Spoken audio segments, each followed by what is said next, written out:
$1,000,000 en efectivo en una bolsa de lona. La voz del jefe Frank Miller es una fría losa de granito, plana y sin emoción, que llena el aire viciado de la sala de interrogatorios. O la próxima vez que veas al hijo, serás un anciano. Frente a él, el hombre de la camisa blanca de seda, ahora rasgada y salpicada de sangre, simplemente sonríe discretamente. Una expresión de calma escalofriante que no se refleja en sus ojos hinchados. Creyeron haber acorralado a un cordero rico y tierno tras golpearlo hasta casi matarlo. No tenían ni idea de que solo intentaban extorsionar a un león. ¿Qué harías si un jefe de policía intentara extorsionarte por $1,000,000? ¿Desde dónde ves este video? Dale a me gusta. Y suscríbete para ver cómo un depredador uniformado se mete de lleno en su propia jaula. El sol del atardecer del sur de California abrazaba el asfalto de Crimson Ridge, un barrio donde las entradas eran más largas que la mayoría de las manzanas de la ciudad, y el silencio era un lujo millonario. Era un silencio interrumpido por el chirrido estridente de los neumáticos y el crujido percusivo del metal contra el metal. Un Bentley Continental GT, negro mate, un depredador tallado en acero y sombras, acababa de frenar de golpe, y la patrulla policial que lo seguía de cerca, la Unidad 7 Charlie, no reaccionó. La pesada barra de empuje de acero de la patrulla se estrelló contra la parte trasera del Bentley, doblando el maletero y destrozando las luces traseras en una lluvia de joyas rojas. Por un instante, reinó un silencio absoluto. Entonces, la puerta del Bentley se abrió con un clic silencioso y costoso. Apareció el agente especial Elijah Vance. Se movía con una gracia fluida que desmentía la violencia del momento. Con 1,88 la complexión esbelta y robusta de un dicatleta, era una figura de imponente serenidad. Vestía una camisa blanca de seda italiana, tan brillante que casi hería los ojos bajo el resplandor californiano, sobre un torso afinado por la incansable disciplina del campo de entrenamiento de Quantico. Sus pantalones eran de lana color carbón, a medida, y sus zapatos de cuero obsidiana lustrado. Parecía menos una víctima de un accidente de coche que un hombre saliendo a un brunch dominical, pero su mente era un torbellino de frío y duro cálculo. Fase 1 iniciada, pensó. Sus ojos escudriñaban la calle, observando la posición del sol, el ángulo de la patrulla, la ausencia de testigos inmediatos. El anzuelo está en el anzuelo. No fue un accidente. La parada repentina se calculó al milisegundo, el lugar elegido para aislarla. Fue un golpe preciso disfrazado de un pequeño choque. Las puertas de la patrulla se abrieron de golpe. El agente Cody Banks irrumpió del lado del conductor. Con 35 años, era un hombre hecho de cerveza y malas intenciones. Con el cuello grueso, el rostro permanentemente enrojecido por una rabia contenida que lo acompañaba constantemente. Su compañero, el agente Rick Downing, se descolgó del asiento del copiloto. Downing tenía 32 años. Era enjuto y nervioso, con ojos pálidos e inquietos que miraban a todas partes, buscando una amenaza, un insulto, una excusa. No revisaron al conductor. No llamaron a la unidad de tráfico. Su entrenamiento, su protocolo, todo se desvaneció ante lo que vieron. Un hombre negro en un coche caro en su barrio blanco y adinerado. ¿Qué demonios crees que estás haciendo?, rugió Banks con voz áspera. No preguntó si Elijah estaba bien, no preguntó qué pasó, acusó. Romper un cheque en un coche patrulla. ¿Estás loco? Elijah permanecía junto a su baúl destrozado, con las manos abiertas y alejadas del cuerpo, en un gesto deliberado de no agresión. Su unidad me chocó por detrás, oficial, dijo Elijah. Su voz era un barítono profundo y firme, una voz entrenada para proyectar autoridad sin subir el volumen. Me seguía demasiado de cerca. Downing voló en círculos alrededor del Bentley, como una hiena observando a un león. Pasó una mano por la pintura brillante y luego hizo una mueca de desprecio. Me seguía demasiado de cerca. ¿Quién te crees que eres, amigo? Conduciendo un coche así por aquí. ¿Perdiste o estás buscando tu próximo golpe? El guión se desarrollaba exactamente como lo habían predicho los informantes. Banks y Downing, de la comisaría número 4, los guardianes de Crimson Ridge, conocidos por sus paradas agresivas con motivos raciales, y un patrón de escalada de incidentes menores a enfrentamientos violentos. Eran la punta de una lanza podrida, y Elijah acababa de ofrecerse como blanco. Podía sentir la microcámara incrustada en el botón superior de su camisa de seda, grabando el micrófono de alta fidelidad que captaba cada palabra. «Vivo aquí», dijo Elijah con tono sereno. «Me acabo de mudar a la propiedad de la esquina, en Crimson Way 1400».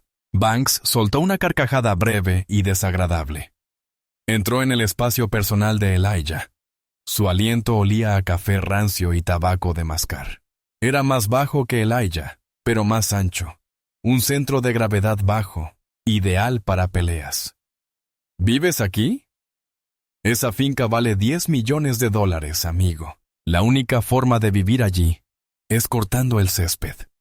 Ahora, déjame ver tu licencia y matrícula, y más te vale que las tengas. Le clavó un dedo grueso en el pecho a Elijah. Una prueba, una invitación. Elijah no se inmutó. No reaccionó al golpe. Era una piedra en el río, dejando que la corriente de su odio fluyera a su alrededor.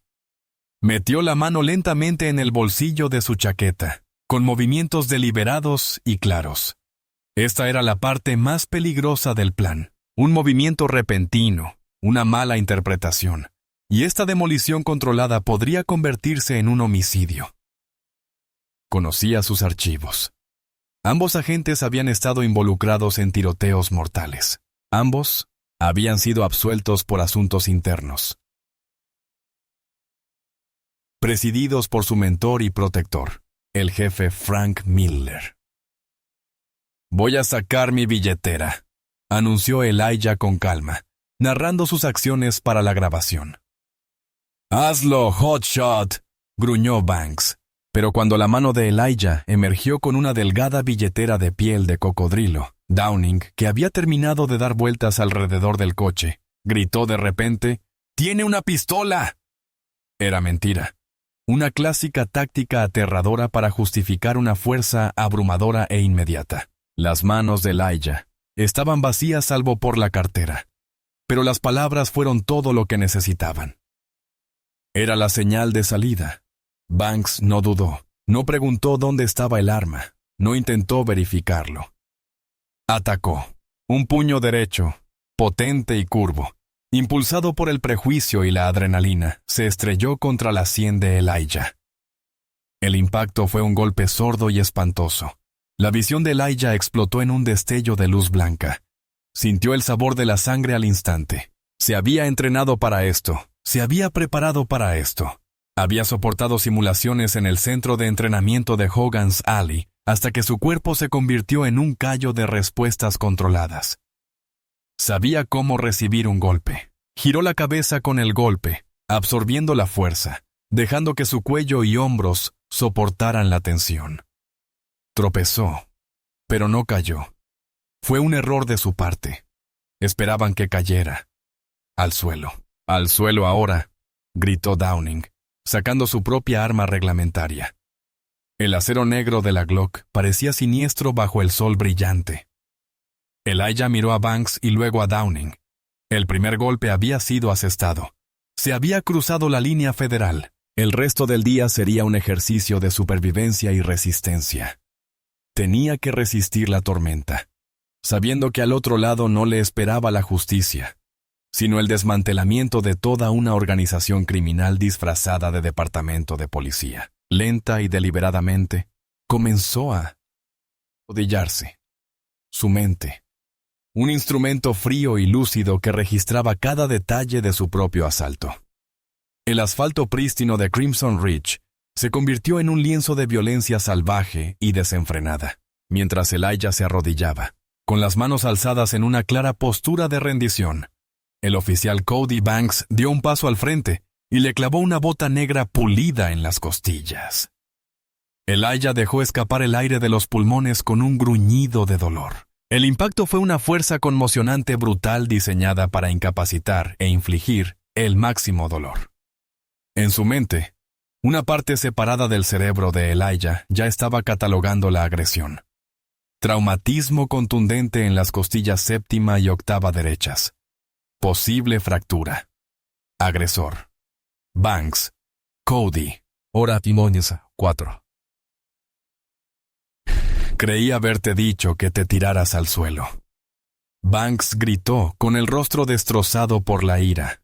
Ya no era un agente del orden. Era un camorrista callejero, bajo los efectos de la droga del poder absoluto. Ahora boca abajo. Elijah obedeció, bajando el torso hasta que su mejilla quedó presionada contra el asfalto caliente y arenoso. El olor a alquitrán y gasolina le llenó la nariz. Podía sentir las pequeñas piedras afiladas del camino clavándose en su piel. Extendió los brazos, como una cruz humana, sin dejar lugar a dudas sobre su falta de resistencia. Era una posición de completa vulnerabilidad, una decisión estratégica. Cada segundo que permanecía impasible mientras continuaban el asalto, añadía otro cargo a la acusación federal que ya se estaba formando en los servidores de Cuático. El oficial Rick Downing enfundó su pistola, olvidando el pretexto inicial de una amenaza con arma. Se arrodilló junto a Elijah, presionando con fuerza su rodilla contra el cuello de Elijah, aplastándole la cara contra el pavimento. ¿De dónde eres, muchacho?, siseó Downing, con su voz como un susurro venenoso junto al oído de Elijah. ¿Crees que puedes venir a nuestro pueblo en tu coche de la droga y hacer lo que quieras? Vivo aquí, logró decir Elijah con la voz apagada. Las palabras fueron un detonante. La idea de que este hombre fuera su vecino, su igual, era una ofensa intolerable. Downing agarró un mechón del pelo de Elijah y le golpeó la cabeza contra el asfalto. Una vez, 2 veces. El mundo se convirtió en un ritmo vertiginoso de dolor y desorientación. Un hilo de sangre caliente empezó a correr desde la línea del cabello, trazando un camino hacia la sien. Traumatismo craneal. Laceración sobre el ojo izquierdo. El perpetrador, Rick Downing, la parte analítica de su mente seguía funcionando. Un observador estoico de su propia tortura. Se concentró en su respiración, la técnica de respiración de caja utilizada por células y operadores de fuerzas especiales para mantener el control bajo presión extrema. 4 segundos dentro, 4 segundos dentro, 4 segundos fuera. Luchó contra el impulso primario de contraatacar. Su cuerpo lo pedía a gritos. Cada fibra de su entrenamiento conocía un montón de maneras de romper el agarre de Downing, de destrozar la rodilla de Banks, de terminar esto en segundos. Pero su violencia sería su victoria. Validaría su informe. Sería la resistencia al arresto que tanto necesitaban para justificar su brutalidad. Su disciplina era su arma, su resistencia, su escudo. Banks tiró de los brazos de Elijah hacia atrás, torciendo las articulaciones de los hombros. Le puso unas esposas de acero, bajándolas hasta que se clavaron profundamente en los nervios de las muñecas. Un acto deliberado de crueldad casual. ¿Te gusta eso, tipo duro?, gruñó Banks, levantando a Elijah por las esposas, sintiendo una punzada de agonía en los hombros. Elijah se tambaleó, con las piernas temblorosas. El mundo flotaba en una neblina borrosa. Su camisa de seda blanca, antaño símbolo de su personaje encubierto, era ahora una lona sucia y andrajosa, manchada de mugre y con una creciente mancha carmesí proveniente de sus costillas sangrantes. El contraste era horroroso, y desde el punto de vista de la evidencia, perfecto. «Míralo ahora», se burló Downing, rodeando de nuevo a Elijah. «No es tan resistente sin tus elegantes ruedas». Pateó la puerta del Bentley, dejando una profunda abolladura en la pintura negra. Un pedazo de chatarra. Lo empujaron hacia la parte trasera de la patrulla. Mientras lo hacían, un elegante Range Rover blanco aminoró la marcha al otro lado de la calle. Una mujer con ropa de tenis, de unos 50 años, miraba fijamente, con la mano sobre la boca y los ojos abiertos de horror. Una testigo. Perfecto. «Sube al coche», ordenó Banks, empujando la cabeza de Elijah hacia abajo. Elijah no necesitó que lo obligaran. Giró el cuerpo y se deslizó en el asiento trasero, la jaula de plástico duro, un espacio familiar e incómodo. La puerta se cerró de golpe, dejándolo atrapado en el calor sofocante. Vio a la mujer del Range Rover sacar su teléfono. El punto rojo de una luz de grabación brilló. Más evidencia. La historia se estaba consolidando, no por su informe inventado, sino por sus propios actos desquiciados, captados por la cámara. Banks y Downing volvieron al asiento delantero, con la adrenalina a una flor de piel. No habían reportado el accidente. No habían llamado a un supervisor. Estaban actuando al margen de toda norma, confiados en su impunidad. ¿Viste su cara cuando lo vi?, dijo Banks, riendo entre dientes mientras arrancaba el motor. Cayó como un saco de tierra. Una mentira pero reveladora. Debería haberle dado más fuerte, respondió Downing, mirando el reflejo de Elijah por el retrovisor. Enséñale a respetar la placa. La patrulla arrancó con un chirrido de neumáticos, dejando atrás la herencia de $10 millones, el Bentley destrozado y a los testigos conmocionados. Elijah apoyó la cabeza contra el duro tabique de plástico. El dolor físico era un fuego abrasador, pero su mente era hielo. Había sobrevivido al asalto. Ahora llegaba la segunda fase. La llegada del hombre que permitió que todo esto sucediera. El jefe de esta organización criminal. El coche no se dirigía al hospital. Se dirigía a la comisaría donde el jefe Frank Miller esperaba su parte. El interior de la unidad 7. Charlie era una acusación continua contra sus ocupantes.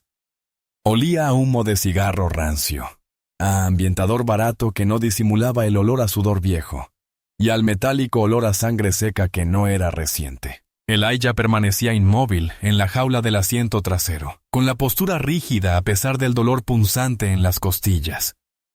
Se concentró en la nuca del agente Banks, estudiando su corte de pelo barato y fuera de lo normal, la acumulación de grasa sobre su cuello. Escuchó su conversación. Sus palabras eran un torrente de veneno autoincriminatorio que se vertía directamente en el expediente. «Te lo digo, Rick, ese tipo es traficante de drogas», dijo Banks, dando una palmada al volante para enfatizar. Ningún empresario legítimo conduce un coche así ni viste así. Es de un cártel, o quizá uno de esos raperos. El racismo casual era tan predecible como vil. «Deberíamos haberle tirado el coche», respondió Downing, con la voz llena de arrepentimiento por una oportunidad perdida. «Apuesto a que encontraríamos 1 kilo de Coca-Cola en el maletero y 200,000 en efectivo debajo del asiento». Pena civil. El departamento necesitaría una máquina de café expreso nueva. El jefe Miller habría querido el dinero. Banks lo corrigió. Las máquinas de café expreso no pagan un barco. Rieron juntos.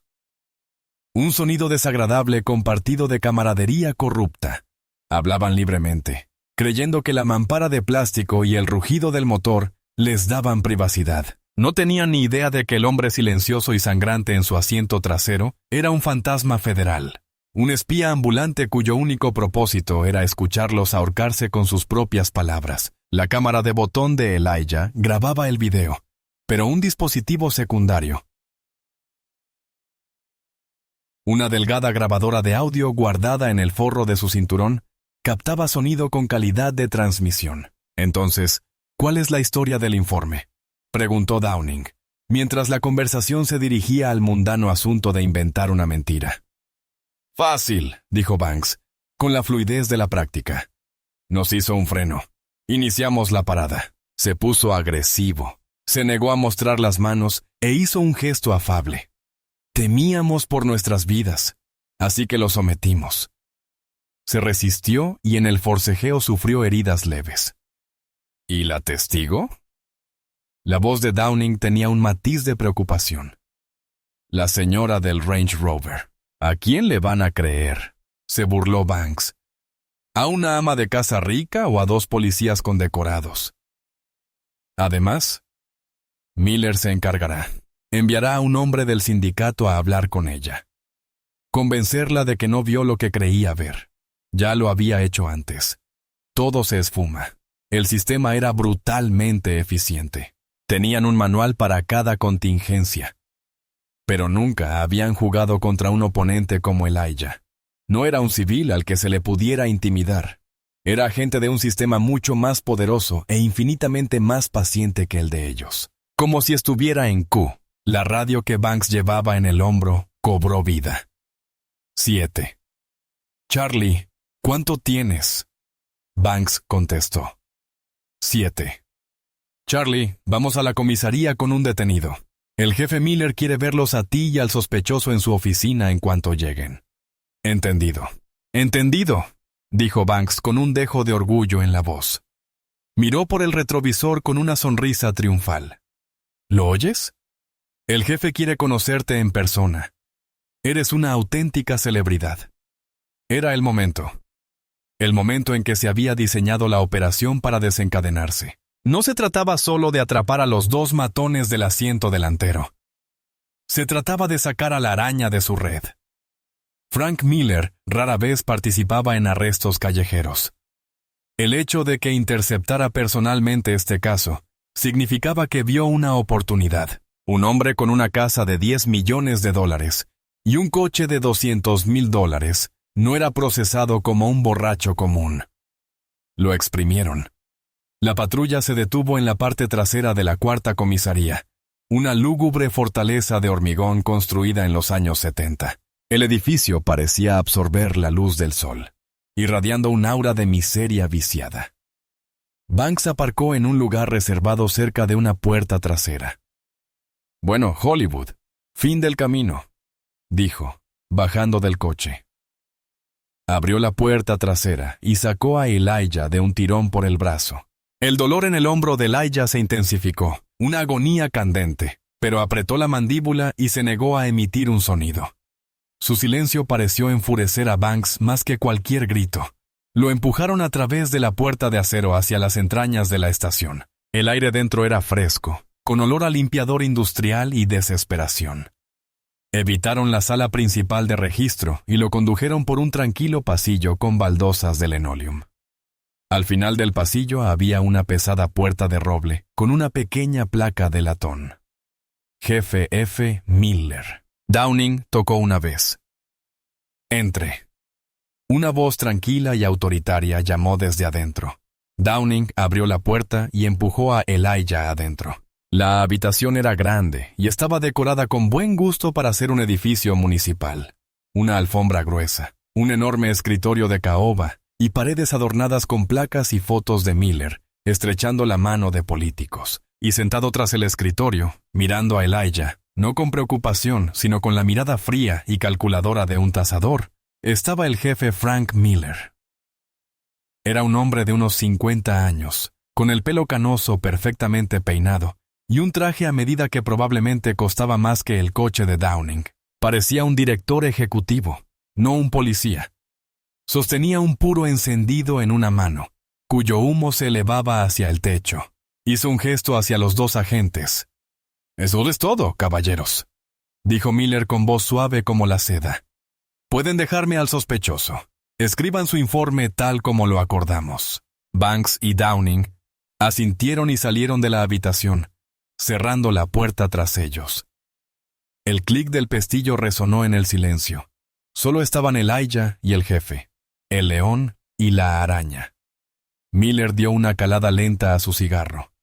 Miró el rostro ensangrentado de Elijah, su camisa rota. No mostró compasión. «Tuviste un día muy malo, hijo», dijo Miller, con la voz impregnada de falso paternalismo.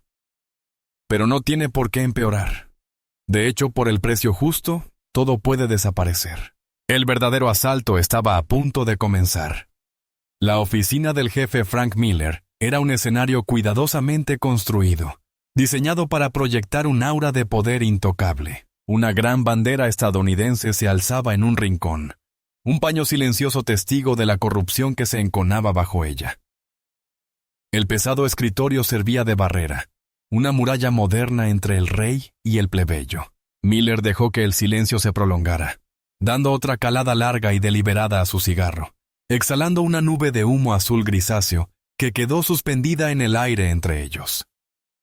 Era un maestro de la intimidación, y el silencio era una de sus herramientas favoritas. Elijah se mantuvo firme, negándose a dejarse intimidar.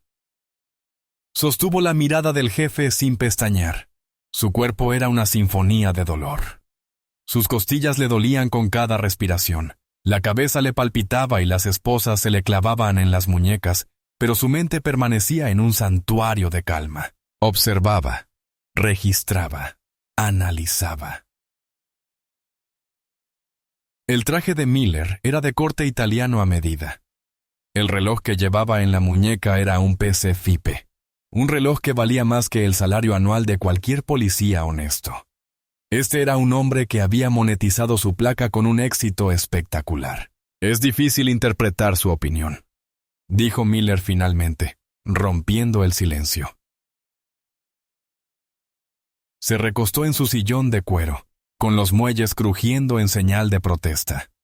La mayoría de los hombres en su posición estarían pidiendo a gritos un abogado, suplicando o llorando.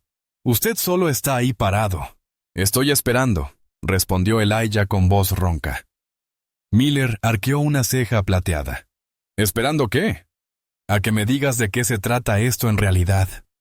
Una lenta sonrisa se dibujó en el rostro de Miller, una sonrisa depredadora que no llegó a sus fríos ojos grises. Directo, me gusta eso, ahorra tiempo. Señaló la silla de cuero frente a su escritorio. Siéntese, por favor, no nos dejemos intimidar. Elijah no se sentó. Sentarse sería aceptar una postura de súplica. Ponerse de pie era mantener un cierto control, aunque desafiante. Estoy bien aquí. La sonrisa de Miller se tensó por una fracción de segundo. La primera grieta en su fachada plácida. No estaba acostumbrado a que lo desobedecieran. Se encogió de hombros, fingiendo que no importaba. Como quieras.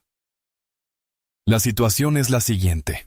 Mis agentes testificarán que usted causó intencionalmente un accidente y luego se resistió violentamente al arresto. Dirán que temieron por su vida.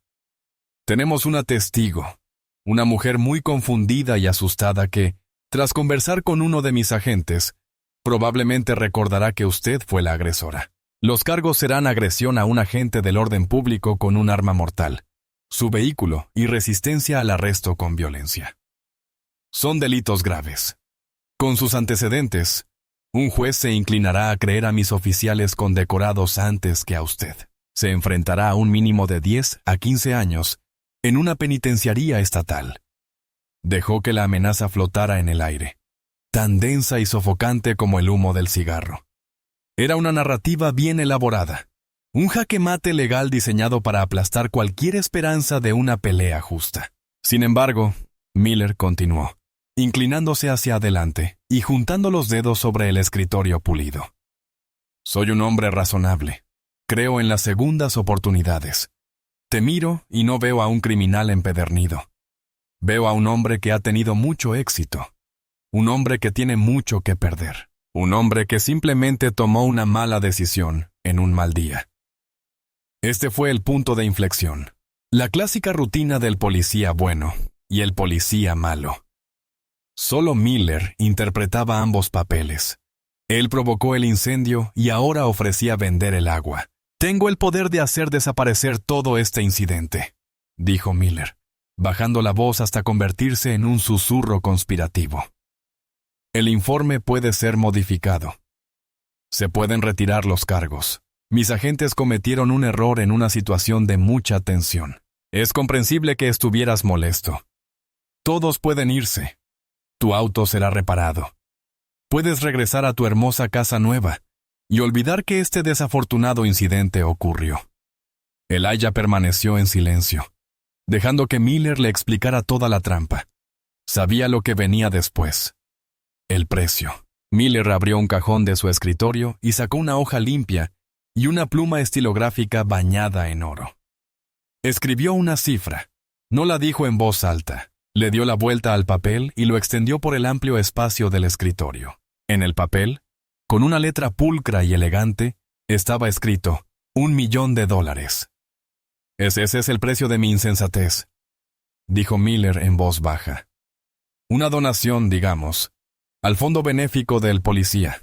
Irrastreable, por supuesto. Dinero entregado en una bolsa de lona por un socio de tu elección. Una vez recibida la donación, tus problemas se disipan. Elijah miró el número. Miró el rostro seguro y sonriente de Miller. Lo tenía. La exigencia del soborno era la última prueba crucial. Era la piedra angular de todo el caso Rico, que el FBI había estado construyendo contra Miller durante un año. Contaban con el testimonio de informantes de bajo nivel, registros financieros sospechosos. Pero nunca se habían acercado tanto al hombre en persona. Nunca habían logrado provocar al rey. $1 millón, dijo Elijah con voz monótona. Una ganga considerando la alternativa, dijo Miller, reclinándose. Seguro de haber ganado. Piénsalo como una inversión en tu libertad. Tienes 24 horas. Una decisión. Después, se presentará el informe y la justicia, mi justicia, empezará a funcionar. Y créeme, hijo, funciona con mucha precisión. La amenaza fue clara. Los términos estaban fijados. Ahora Elijah tenía que dar su último paso. Tenía que negarse, soportar lo que viniera después, y confiar en que su equipo lo escuchaba. Que quede claro, dijo Elijah, con la voz repentinamente ronca, perdiendo su tono y adquiriendo un tono autoritario y duro. ¿Quieres que te pague $1 millón en efectivo para que desaparezcan los cargos que inventaste? La sonrisa de Miller se desvaneció. El tono no era el adecuado. No era la voz de una víctima asustada. Era la voz de un fiscal. Es una simple propuesta de negocios, hijo. Tómala o déjala. La dejo, dijo Elijah, y quiero mi llamada. La sonrisa desapareció por completo del rostro de Miller, reemplazada por una máscara de fría furia. Había calculado mal. Había malinterpretado su objetivo. Respuesta equivocada, dijo Miller, con la voz desvanecida. Presionó un botón en su intercomunicador. Banks Downing, entre. Nuestro invitado no está cooperando. Tramite todo el paquete y asegúrese de que disfrute de su aislamiento. El juego había terminado.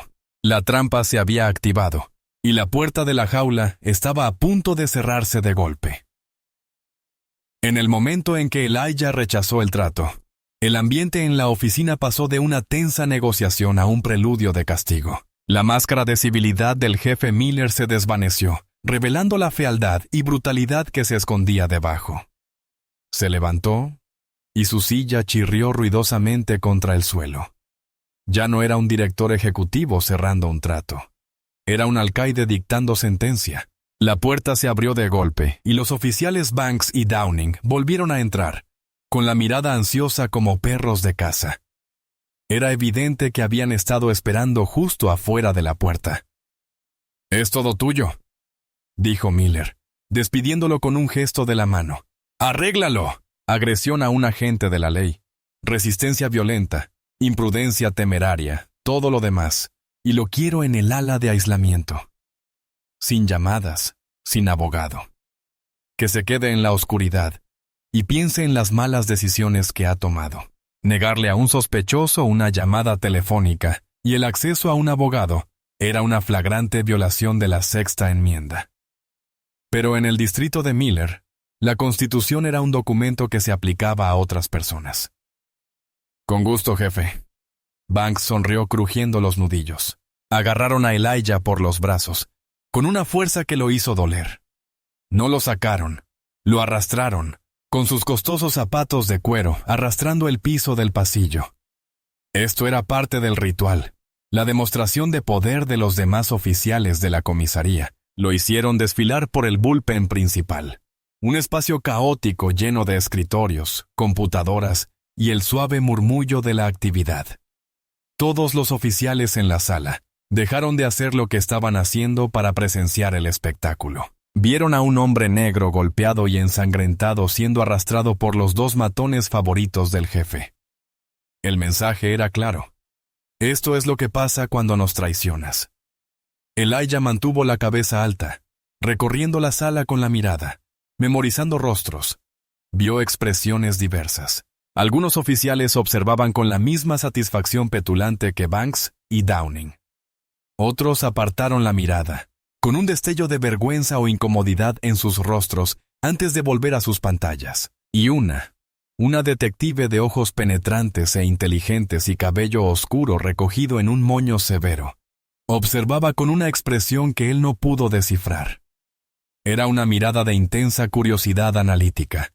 Su mirada se cruzó con la suya por una fracción de segundo. Él ignoró su rostro. La placa del detective, de unos 30 y tantos años, indicaba que Rossi era un posible disidente interno. Lo empujaron hacia el mostrador de fichaje, donde un sargento gordo y aburrido llamado O'Connell comía un sándwich de pastrami. «¿Tienes uno vivo para ti, Sully?», anunció Banks en voz alta. «Agredió a 2 de nuestros mejores». O'Connell masticaba lentamente, mirando a Elijah de arriba abajo con desinterés cansado. «¿Nombre?», murmuró con la boca llena de pan de centeno. «John Doe», respondió Banks por él. «Se niega a identificarse. Otra mentira para el informe». «Estás falsificando un registro», dijo Elijah con voz clara y firme, lo suficientemente fuerte como para que la detective Rossi lo oyera desde el otro lado de la habitación. «Me llamo Elijah Vance».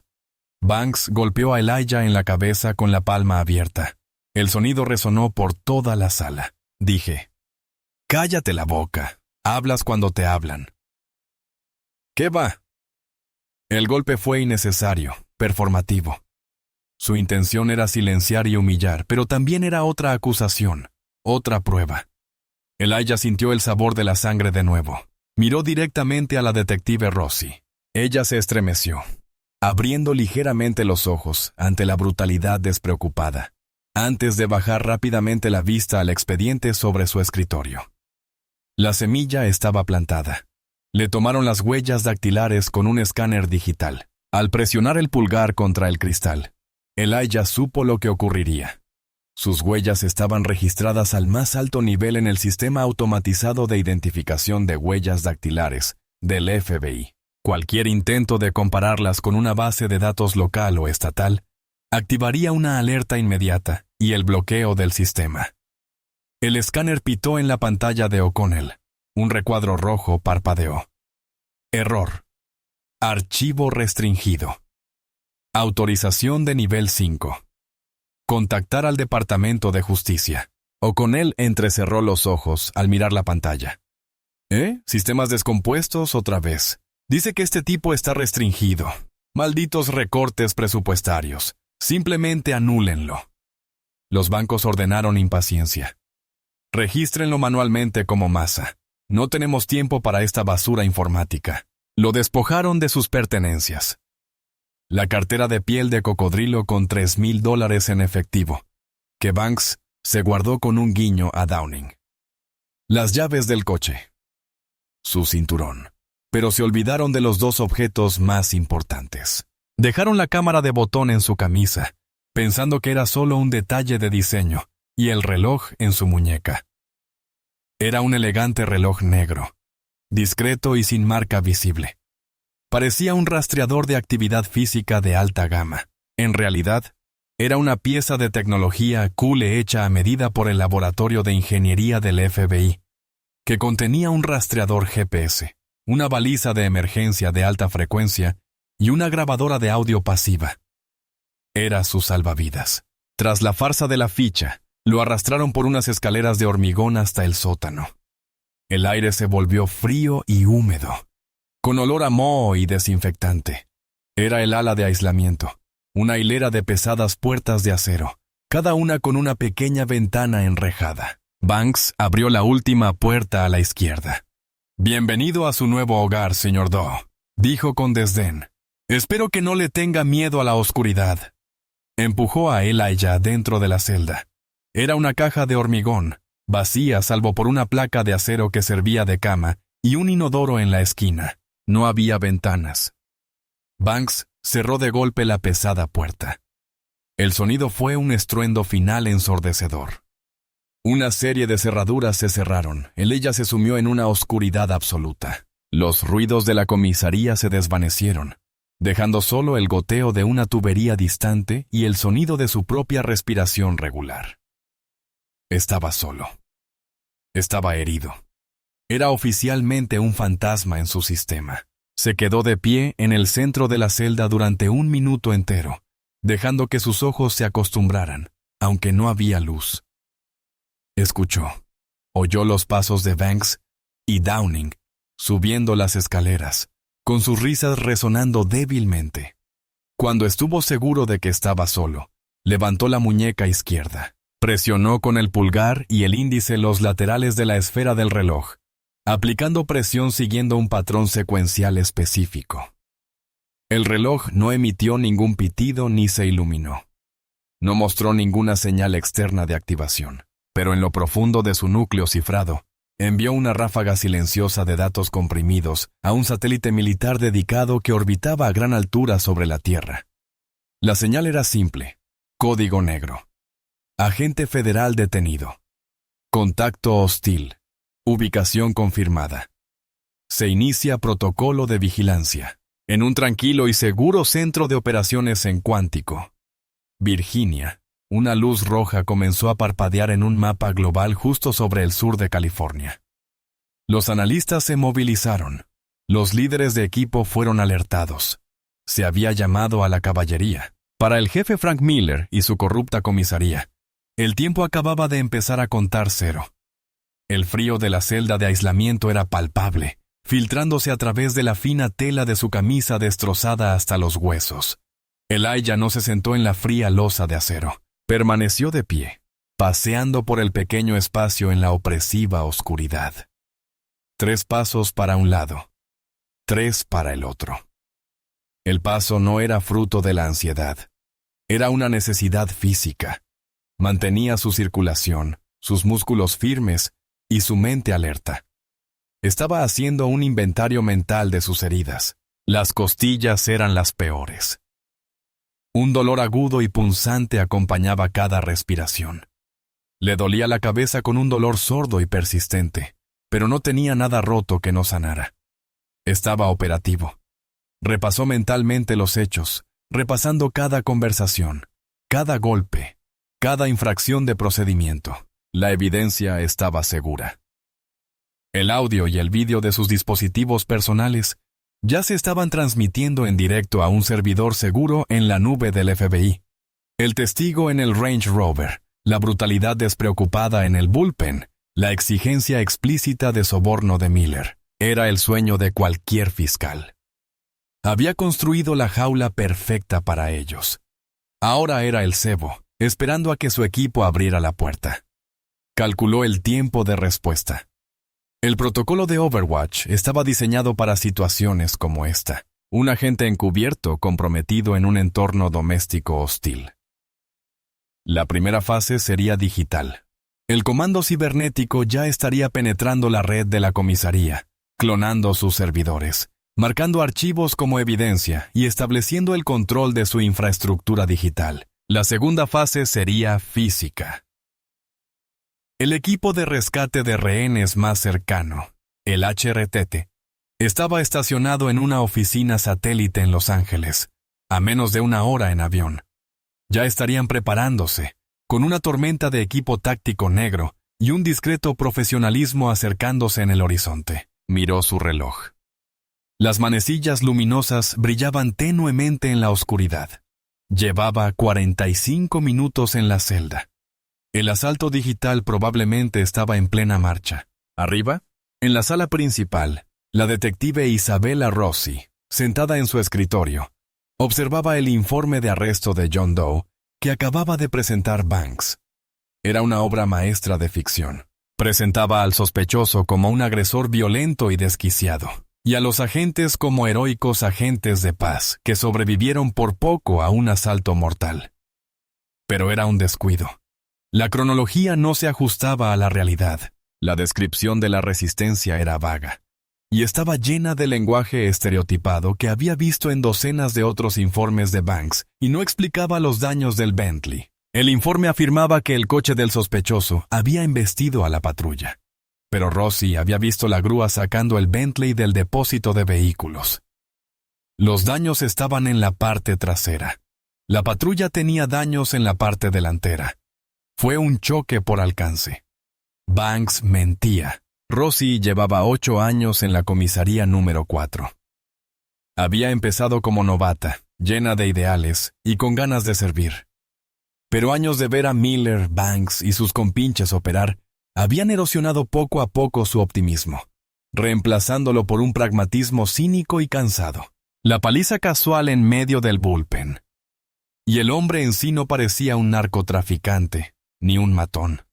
Parecía controlado, disciplinado. Incluso cuando Banks lo golpeó, su mirada estaba clara y concentrada. Era la mirada de un soldado, no de un sospechoso. Siguiendo una corazonada, abrió una nueva ventana en su escritorio. Evitó la búsqueda en la comisaría local e inició sesión directamente en la base de datos federal del NCIC con sus credenciales de detective. Dudó. Miller tenía un sexto sentido para la insubordinación. Si descubría que ella estaba investigando el arresto de su mascota, se armaría un escándalo. Podría ser reasignada a la sala de propiedades, contando bolsas de evidencia por el resto de su carrera. Al diablo con eso, pensó. Escribió la única información que tenía que no era mentira. La dirección era 1800 Crimson Way. Realizó una búsqueda en el registro de la propiedad. El resultado llegó al instante. La propiedad no pertenecía a un particular. Pertenecía a un holding, una corporación de Delaware con un nombre genérico. Pero la dirección de servicio que figuraba para la corporación no estaba en Delaware. Era una dirección en Quantico, Virginia. A Rossi se le heló la sangre. Quantico, sede de la Academia del FBI. Sus dedos revoloteaban sobre el teclado. Abrió un portal seguro interinstitucional que, técnicamente, no debía usar sin la aprobación de un supervisor. Buscó operaciones o personal federal activo en su jurisdicción. La pantalla se quedó en negro. Por un instante aterrador, pensó que la máquina se había bloqueado. Entonces, una sola línea de texto blanco y nítido apareció en el centro del monitor. Canal seguro abierto. Identifíquese. El corazón le latía con fuerza. Esto no era una base de datos policial. Era algo completamente distinto. Con manos temblorosas, escribió su nombre y número de placa. La respuesta fue instantánea. Detective Rossi. Su consulta se relaciona con una operación encubierta activa del FBI. Cese toda investigación local. No se involucre con el sujeto. Un equipo federal está en camino. Agradezco su cooperación. La pantalla se volvió negra y luego regresó a su escritorio normal como si nada hubiera pasado. Rossi echó la silla hacia atrás, con un jadeo ahogado. Ya no era una suposición. Era un hecho. El hombre en la celda de aislamiento, el hombre al que Miller intentaba extorsionar y enterrar, era un agente federal, y la comisaría cuarta acababa de declararle la guerra al FBI. Miró a su alrededor. Nadie más parecía notar que algo andaba mal. Estaban escribiendo, tomando café, viviendo los últimos minutos de sus carreras en una feliz ignorancia. Tenía que hacer algo. Tenía que advertir a alguien. Pero ¿en quién podía confiar? En el reino de Miller, la lealtad al jefe era absoluta. Estaba sola. Y una tormenta federal estaba a punto de estallar sobre sus cabezas. La comprensión de que estaba en medio de un crimen federal perpetrado por su propio departamento fue un duro golpe para la detective Rossi. Su primer instinto fue correr a la oficina de Miller para echarle la verdad en cara. Pero eso sería un suicidio. Miller no le agradecería la advertencia. La silenciaría. La enterraría junto al agente federal en el sótano. Su segundo instinto fue no hacer nada. Seguir las instrucciones en pantalla. Esperar al equipo federal. Era la jugada segura. Pero entonces imaginó el rostro del hombre, la sangre, la serena dignidad. Era un compañero oficial en cierto sentido, y estaba en una jaula a merced de hombres que ella sabía que eran capaces de todo. ¿Y si Miller decidía deshacerse de las pruebas? Y si Banks y Downing visitaban a la gente a altas horas de la noche en su celda, los federales podrían estar en camino, pero aún no habían llegado. Se levantó, con las piernas temblorosas. Tenía que actuar. Caminó con la mayor calma posible hacia la sala de registros, intentando proyectar un aire de rutina. Su mente estaba a 1000, intentando formular un plan. No podía sacarlo. No tenía las llaves del ala de aislamiento. Pero tal vez podría crear una disrupción. Algo para sacarlo de esa celda y llevarlo a un espacio más público. Al pasar por el centro de despacho, notó algo extraño. Los 2 despachadores de turno miraban fijamente sus pantallas, con una mezcla de confusión y frustración en sus rostros. «Todo está congelado», dijo uno de ellos. «No puedo enviar ni recibir». Todo el sistema se bloqueó. Había comenzado. El tsunami digital. El celular personal de Rossi vibró en su bolsillo. Lo sacó. Un mensaje cifrado de un número desconocido. «El activo está seguro. No intervenga. Mantenga su posición. Tenemos el control». El FBI la vigilaba. Sabían que había hecho la consulta. Se estaban comunicando con ella. Una oleada de alivio la invadió. Tan potente que casi la mareó. No estaba sola. Pero la orden era clara. «¡Retírate!». En ese preciso instante, un grito de rabia primigenio surgió de la oficina del jefe Miller. Era un sonido de pura furia animal. Todas las cabezas en la sala de espera se volvieron hacia la puerta de roble. La puerta se abrió de golpe, y Miller salió furioso, con la cara color ciruela madura y el pelo plateado alborotado. «Mi ordenador no funciona. Mi teléfono no funciona», rugió, con la mirada perdida. «¿Qué pasa? ¿Se ha ido la luz?». Antes de que nadie pudiera responder, todos los teléfonos fijos de la comisaría empezaron a sonar simultáneamente. Una ensordecedora y caótica sinfonía de campanas y pitidos electrónicos llenó la sala. Los agentes se miraron atónitos y luego empezaron a contestar sus teléfonos. Rossi observó cómo un agente cerca de ella contestaba su teléfono con cautela. «Cuarta comisaría». «Hola». Escuchó un momento, con el rostro pálido. Colgó de golpe. No había nadie. Solo una voz de computadora. No dejaba de decir, «Retírate y espera instrucciones». El pánico empezó a extenderse por la sala. No era un fallo técnico. Era un ataque. Miller, con el rostro convertido en una máscara de horror naciente, parecía comprender lo que estaba sucediendo. Su arrogancia, su fe en su propio poder intocable, se desmoronaba en tiempo real. No lo estaban investigando. Lo estaban desmantelando. «¡Bancos en crisis!», bramó. «Sala de servidores ahora. Destrúyanla. Destrúyanla todo». Intentaba destruir las pruebas. Se dio cuenta de que sus registros digitales estaban siendo comprometidos. Banks y Downing, con el rostro ceniciento, salieron corriendo de la sala de descanso y corrieron hacia el pasillo trasero que conducía al armario de informática de la comisaría. Rossi sabía que tenía que detenerlos.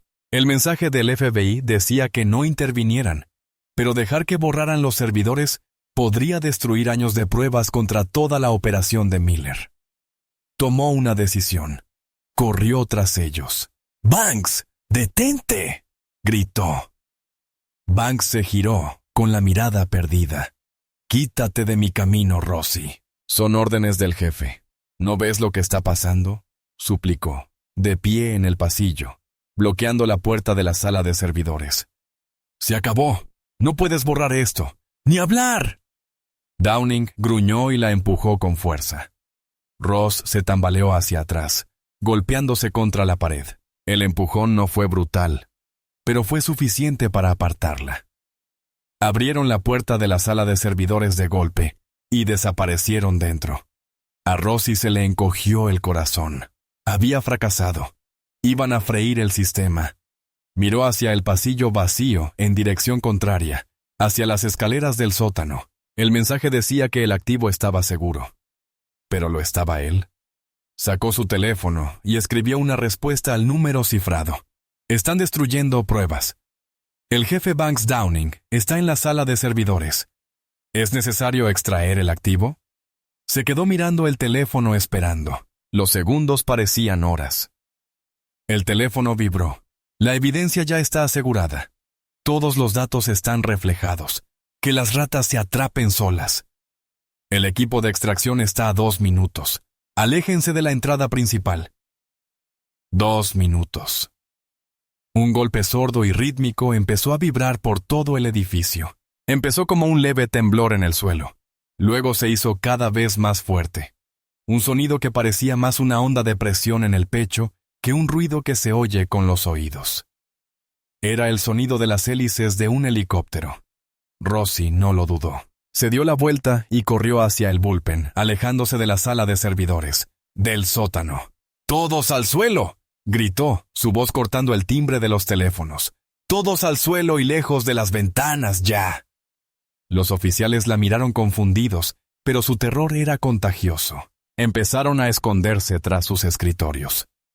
El jefe Miller se quedó paralizado en medio de la sala, mirando al techo como si pudiera ver el cielo a través de él. El arrogante jefe criminal había desaparecido, reemplazado por un anciano aterrorizado que podía oír el sonido del apocalipsis inminente. Rosie se agachó tras el pesado mostrador de fichaje de acero, justo cuando las puertas de cristal de la cuarta comisaría estallaron hacia adentro en una lluvia de vidrio cristalizado y metal retorcido. El estruendo de la carga demoledora fue una conmoción física, una explosión ensordecedora que arrasó el vestíbulo, haciendo volar papeles y derribando cuadros de las paredes. Entre el humo y el caos, figuras con equipo táctico negro irrumpieron en el edificio, moviéndose con una eficiencia silenciosa y aterradora. No eran policías. Sus movimientos eran demasiado fluidos, su equipo demasiado avanzado. En sus espaldas, en negrita y blancas, estaban escritas las 3 letras más temidas de las fuerzas del orden estadounidenses, FBI. La tormenta había llegado. El interior de la cuarta comisaría, antaño un bastión del poder local corrupto, se convirtió en territorio conquistado en menos de 60 segundos. El equipo de rescate de rehenes del FBI se movía como una manada de lobos disciplinados, con sus carabinas negras barriendo la sala. Los oficiales de la cuarta comisaría, hombres acostumbrados a ser quienes gritaban órdenes, obedecieron al instante. La brecha en entrenamiento, disciplina y potencia de fuego era insalvable. Cayeron de rodillas, con las manos entrelazadas tras la cabeza, y sus rostros reflejaban confusión y miedo abyecto. Esto no era una redada, era una ocupación militar. El detective Rosie se asomó por encima del mostrador de fichajes. Vio al jefe Miller paralizado en medio de la sala, con la mandíbula abierta y una expresión de incredulidad. Un operador de HRT le puso una mano firme en el hombro y lo obligó a arrodillarse. El rey había sido derrocado sin disparar un solo tiro. Desde la sala de servidores se oyó un estruendo y un grito. Un momento después, sacaron a Banks y Downing a la fuerza, con las manos esposadas. Banks tenía un corte en la frente, donde probablemente un operador táctico había usado una puerta como ariete. Su intento de destruir la evidencia había fracasado. Los habían sorprendido en pleno acto de obstrucción. Un hombre alto y tranquilo, con traje oscuro y una cazadora del FBI, cruzó la entrada destrozada. Pasó por encima de los cristales rotos con aire de absoluta autoridad. Era el subdirector David Chen, el encargado del jefe de sección Marcus Thorne. Chen recorrió la sala con la mirada, catalogando la escena con una mirada fría y practicada. «Sala segura, señor», informó el líder del equipo de respuesta de emergencia. «¿Dónde está?», preguntó Chen en voz baja, pero que se oyó a través de la sala repentinamente silenciosa. Rosie se levantó de detrás del mostrador con las manos en alto. «El agente está en el sótano, en aislamiento». Chen la miró fijamente. Le dedicó un gesto de aprecio. «Lleven a 2 hombres», le ordenó al líder del equipo. «Sáquenlo. Equipo médico en espera». Mientras los operadores de HRT se dirigían a las escaleras del sótano, Chen se acercó a Miller, arrodillado en el suelo. Se agachó. poniéndose a la altura de los ojos de Miller. «Frank Miller», dijo Chen, con una voz desprovista de emoción. «Tienes un problema muy serio». Miller le devolvió la mirada, con los ojos hundidos. «No tienes jurisdicción aquí. Este es un asunto local». Las palabras fueron automáticas, un eco patético de una autoridad que ya no existía. Chen casi sonrió. Cuando atacas, secuestras e intentas extorsionar a un agente federal en una operación encubierta autorizada, se convierte en un asunto de seguridad nacional. «Frank, la jurisdicción es lo de menos ahora mismo». Se puso de pie. «Que se levante. Viene con nosotros». 2 agentes detuvieron a Miller. Le quitaron la placa y el arma. Lo mismo les hicieron a Banks, Downing y media docena de otros oficiales, conocidos por formar parte del círculo íntimo de Miller. Los estaban desmantelando sistemáticamente. Momentos después, los operadores del HRT salieron del sótano. Entre ellos, caminando por sus propios medios, estaba Elijah Vance. Un médico acudió de inmediato a su lado, pero Elijah le hizo señas para que se detuviera un momento. Todavía llevaba la camisa rota y ensangrentada. Tenía la cara hinchada y amoratada, pero se mantenía erguido, con la mirada recorriendo la escena. Vio a los agentes corruptos esposados. Vio el rostro aterrorizado de Miller. Vio el trabajo silencioso y eficiente de sus colegas. Su mirada se encontró con Rossi. Se acercó a ella, ignorando a todos los demás. «Detective Rossi», dijo con voz formal. «Agente», empezó, sin saber su nombre. «Vance», añadió. «Elijah Vance. Mi equipo me dice que usted ejecutó una consulta que activó la alerta final. Se expuso a un riesgo considerable. Soy policía», dijo Rossi simplemente, como si eso lo explicara todo. «Vi cómo se cometía un delito». «Es usted un buen policía», la corrigió Vance. «Y estamos agradecidos». Se volvió hacia Chen. «Director, por favor, asegúrese de que la detective Rossi esté bajo custodia protectora y trátele toda la cortesía. Es la única buena manzana en este barril podrido». Chen asintió. «Ya nos ocupamos de Ellie, será nuestra testigo clave».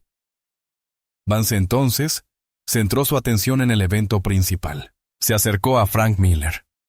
Se paró frente al hombre que lo había golpeado, incriminado e intentado desangrarlo por $1 millón. Miller, ahora esposado, se negó a mirarlo a los ojos. «Mírame, Miller», ordenó Vance con voz de acero. Lentamente, Miller levantó la cabeza. Sus ojos reflejaban una mezcla de odio y miedo. «Se acabó», dijo Vance. No fue una jactancia, fue una declaración de hechos. Toda la evidencia que intentaron destruir ya estaba en nuestras manos. Cada palabra que dijeron en esa oficina fue grabada. Tenemos todas las denuncias que presentaron sus víctimas y que ustedes ocultaron. Tenemos sus cuentas bancarias en el extranjero. Tenemos el testimonio de los traficantes que protegían. No solo tenemos este asalto, lo tenemos todo. Un equipo de especialistas forenses del FBI empezó a traer cajas de equipo. Estaban allí para desmantelar la comisaría y recolectar cada archivo, cada computadora, cada vestigio de evidencia de la década de corrupción de Miller. «Eres un tonto», espetó Miller, encontrando un último e inútil vestigio de desafío. «Podrías haber pagado. Podrías haberte ido. ¿Para qué pasar por todo esto?» Elijah se acercó. Su voz era un susurro solo para los oídos de Miller. «Porque creías que la ley era un arma para usar contra los débiles. Olvidaste que a veces es un escudo para los justos. Mi trabajo es recordarles eso a hombres como ustedes». Se enderezó y les hizo un gesto a los agentes que sujetaban a Miller. «Llévenselo. He terminado con él». Mientras arrastraban a un Frank Miller que gritaba y protestaba fuera de la estación que una vez dirigió, Elijah finalmente se permitió sentir el dolor. Se desplomó ligeramente y el médico estuvo a su lado al instante, guiándolo hacia una silla. La operación fue un éxito. El cáncer había sido extirpado, pero las heridas, tanto visibles como invisibles, tardarían en sanar. La cuarta comisaría se había transformado en un puesto de mando federal. Los oficiales locales restantes, aquellos que no estaban directamente implicados en el círculo íntimo de Miller, estaban aislados en la sala de descanso, siendo interrogados uno por agentes de la División de Derechos Civiles del Departamento de Justicia. Estaban asustados, cooperativos y ansiosos por distanciarse del jefe caído. El castillo de naipes se había derrumbado, y ahora todos los ratazos corrían a por un bote salvavidas. Elijah estaba sentado en la parte trasera de un vehículo de comando móvil que había estado estacionado en el estacionamiento de la comisaría. El interior era un mundo fresco y silencioso de pantallas brillantes y aparatos electrónicos zumbando. Un médico del FBI le había limpiado y cosido el corte en la cabeza, le había vendado las costillas y le había dado un analgésico, que ahora era un dolor leve y soportable. Se había puesto una camiseta negra limpia y pantalones tácticos proporcionados por el equipo de terapia de reemplazo hormonal. La camisa de seda rota y ensangrentada yacía en una bolsa de pruebas sobre la mesa frente a él. Un testimonio silencioso de los acontecimientos del día. El subdirector Chen se sentó frente a él tomando un café. «El fiscal federal viene en camino», dijo Chen. «Está eufórico. Lleva 3 años intentando construir un caso rico contra Miller. Se lo acabas de envolver para regalo en una sola tarde». «No fui solo yo», dijo Elijah, con la mirada perdida. «Fueron los informantes quienes arriesgaron sus vidas para hablar con nosotros. Fueron los analistas quienes atacó los cabos. Fue Rossi quien tuvo el valor de mirar cuando le dijeron que no lo hiciera». «Cierto», admitió Chen. «Pero tú fuiste la punta de lanza, Eli. Te llevaste los golpes. Te metiste en la boca del lobo y lo retaste a morder». Miró el rostro magullado de Elijah. «¿Seguro que estás bien? Podemos llevarte a un hospital lleno en 20 minutos». «Estoy bien, David», insistió Elijah. Solo estaba cansado y enojado. ¿Enojado? Diría que tienes derecho a estarlo. No solo por mí, aclaró Elijah, inclinándose hacia adelante. Estoy enojado porque no se trataba de mí. Miller y su banda llevan años haciendo esto. Han estado golpeando y robando a quienes juraron proteger. La única diferencia hoy es que eligieron el coche equivocado, a la persona equivocada. Eligieron a alguien que pudiera contraatacar con toda la fuerza del gobierno federal. ¿Y los demás? Los que no tenían una cámara de botón ni un equipo de respuesta a emergencias en marcación rápida. Era la pregunta que rondaba en cada caso como este. Por cada policía corrupto que atrapaban, ¿cuántos más seguían sueltos? Por cada Miller, ¿cuántas víctimas vieron sus vidas arruinadas sin esperanza de justicia? Por eso hacemos esto, dijo Chen en voz baja. No podemos arreglar el mundo entero en un día, pero sí podemos limpiar un rincón.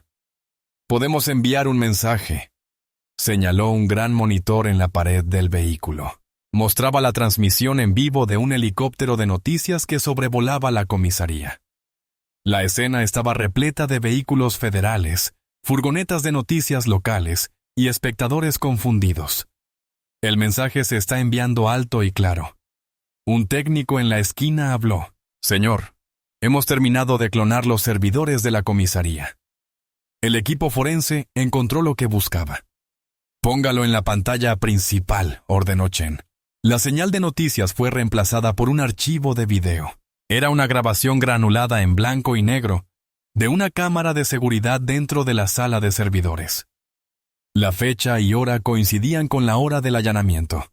Mostraba a Banks y Downing intentando frenéticamente seguir las órdenes de Miller. Mostraba a Banks escribiendo furiosamente en un teclado y luego gritando de frustración cuando el sistema lo bloqueó.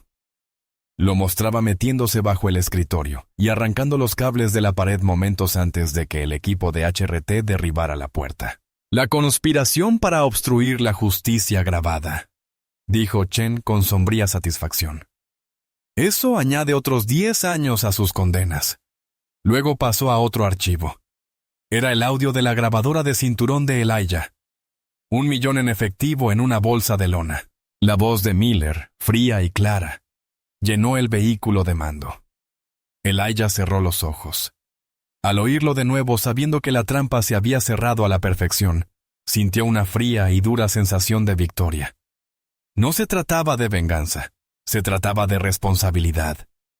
Su teléfono vibró. Era un mensaje del mismísimo director del FBI. Una guerra excepcional. El presidente le preguntó a Ben Briefet: «Tómate las próximas 48 horas para una evaluación médica y psicológica. Luego, quiero que vengas a mi oficina en Washington, D.C., para un informe completo». Buen trabajo. La justicia estaba en marcha y sería implacable. Mientras Elijah observaba a los equipos de noticias preparar las luces para una transmisión en vivo, supo que esta historia acapararía los titulares durante días. Sería una historia de corrupción impactante, pero también de cómo esa corrupción salió a la luz. Pensó en la detective Rossi. En medio del caos, ella ya había sido la única persona que había cumplido su juramento. Sería la clave para reconstruir este departamento destrozado. El cáncer había sido extirpado, pero el pueblo ahora enfrentaba un largo y difícil camino hacia la recuperación. Su participación en la batalla había terminado. Ahora los abogados y los reformistas comenzarían su trabajo. Él había sido la tormenta. Ahora venía la lenta y ardua tarea de limpiar los escombros y reconstruir. 6 meses después, la imponente y estéril sala de un tribunal federal, revestida de paneles de caoba, parecía un universo diferente de la cruda y violenta realidad del cuarto distrito. El aire aún estaba cargado con el peso de las consecuencias. La galería estaba repleta de un público silencioso y atento. Familias de las víctimas pasadas de Miller, agentes del FBI con rostros sombríos y trajes oscuros, y un grupo de reporteros. En la mesa de la defensa, Frank Miller, Cody Banks y Rick Downing parecían cáscaras vacías de lo que fueron. Atrás quedaron los trajes a medida y la arrogancia arrogante. Vestían monos de prisión que les quedaban mal, con el rostro pálido y demacrado. Se les había denegado la libertad bajo fianza. Se les consideraba un riesgo de fuga y un peligro para la comunidad. Durante medio año, habían vivido en las mismas jaulas en las que con tanto entusiasmo habían metido a otros. Elijah Vance se sentó en la primera fila. Justo detrás del equipo de la fiscalía, vestía un sencillo y elegante traje color carbón. Los moretones habían desaparecido hacía tiempo. Los cortes habían sanado, pero una leve cicatriz plateada permanecía justo encima de su ceja izquierda. Un recordatorio permanente del precio de esta victoria. No estaba allí como víctima. Estaba allí como testigo, la viva imagen de la evidencia que había derribado a estos hombres. La detective, ahora jefa interina Isabella Rossi, estaba sentada a su lado. Tras el escándalo, el ayuntamiento había hecho limpieza, y Rossi, con el pleno respaldo del Departamento de Justicia, había sido nombrada para liderar la reforma del departamento. Parecía cansada, pero resuelta. Todos de pie. La voz del faraón resonó. El jurado se presentó con rostros sombríos e indescifrables. Habían deliberado durante 3 días, examinando una montaña de pruebas. Las grabaciones de Elijah, los archivos corruptos de la comisaría restaurados por el FBI, registros financieros y el testimonio incriminatorio de una docena de otros oficiales que habían llegado a acuerdos con la fiscalía para declarar contra sus antiguos jefes.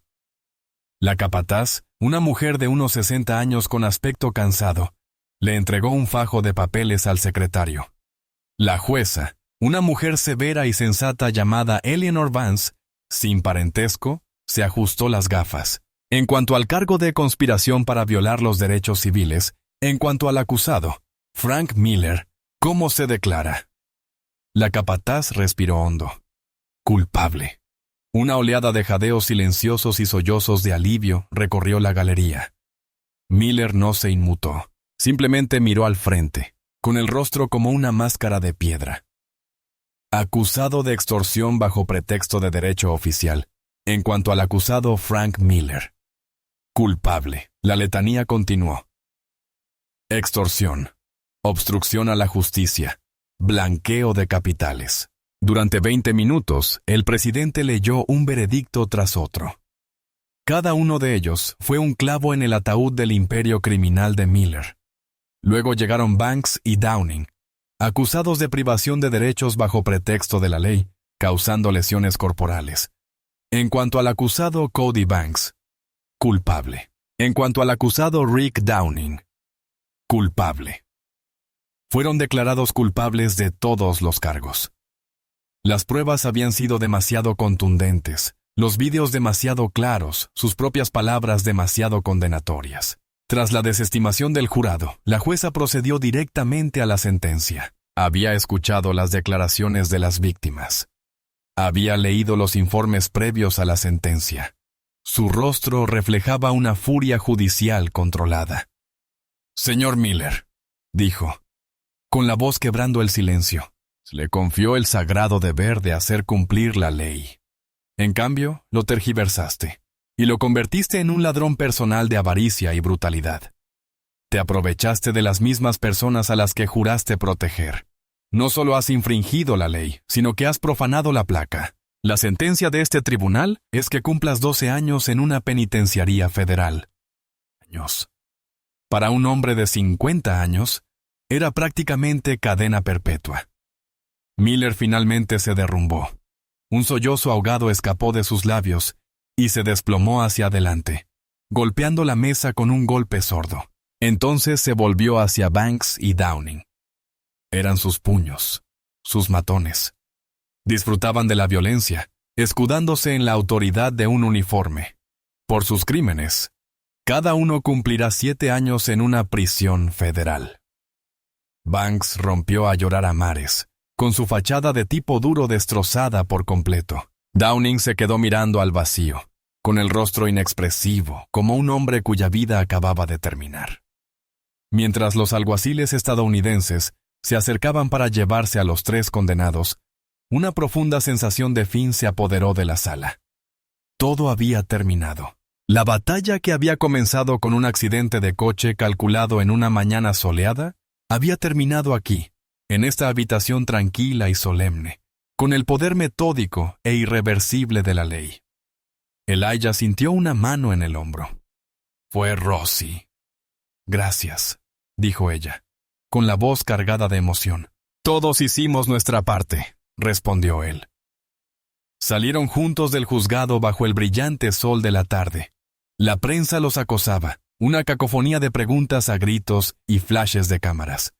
Elijah los ignoró y se dirigió directamente a un sedán negro del gobierno que esperaba en la acera. Antes de subir, miró hacia la escalinata del juzgado. Vio a las familias de las víctimas abrazándose, llorando lágrimas no de tristeza, sino de una justicia que creían no ver jamás. Vio una ciudad dando sus primeros pasos tentativos para salir de la sombra de una larga y terrible oscuridad. Su labor en Greenfield había terminado. El cáncer había sido extirpado y el largo y lento proceso de curación finalmente podía